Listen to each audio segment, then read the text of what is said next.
আজকে দুপুরের খাবার হয়েছে আলু দিয়ে গরুর কলিজা ভুনা আর ইলিশ মাছের মাথা দিয়ে কলমি শাক দিয়ে রান্না করছি। খেতে শাকটা খুবই ভালো লাগছে।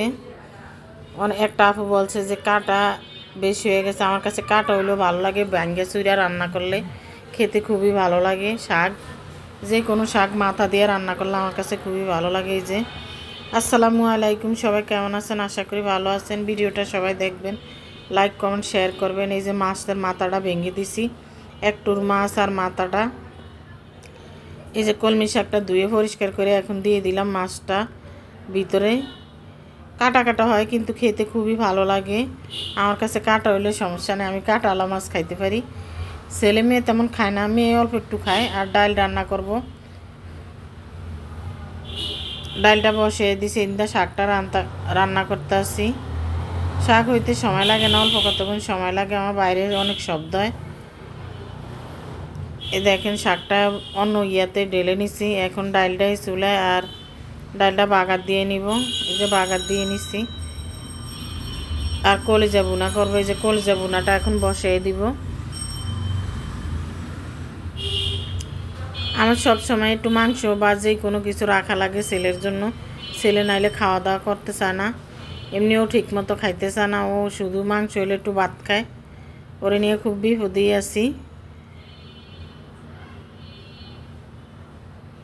এই যে সব ধরনের মশলা এখানে দিয়ে দিছি, হলদে গুঁড়া, মরিচ গুঁড়া, লবণ।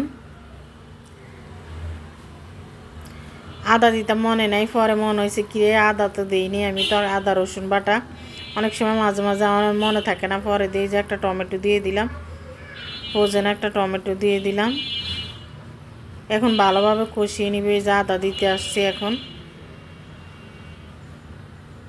আদা রসুন বাটা না দিলে তরকারি খাওয়া যায়। কলিজা বেশি আনি নাই আমি, এতটুকুই আনছি, বেশি আনলে খাওয়া যায় না। কলিজা একবেলা বা দুই বেলা খায়, এর বেশি খানাই। যে জিরার গুঁড়া দিয়ে দিলাম, এখানে জিরা ধনিয়া সব একসাথে গুঁড়ো করে নিচ্ছি। সব মশলা গুঁড়োটা দিয়ে দিলাম।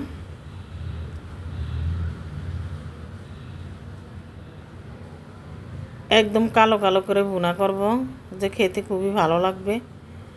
একটু আলু দিয়ে দিছি। ছেলে, আমি ভাবছি আলু দিব না, ছেলে বলছে আলু দিতে, একটু আলু দিয়ে দিলাম। ও আবার ওরা আলু পছন্দ বেশি। ও মাংস রান্না করলে টোকে টোকে আলুটি খাবে, ও কোনো তরকারি খাইতে চায় না, আলুটাকে খায়। গরম পানি দিয়ে দিলাম। সব ভালো থাকবেন, বেশি বেশি করে সাপোর্ট করবেন। আল্লাহ হাফেজ।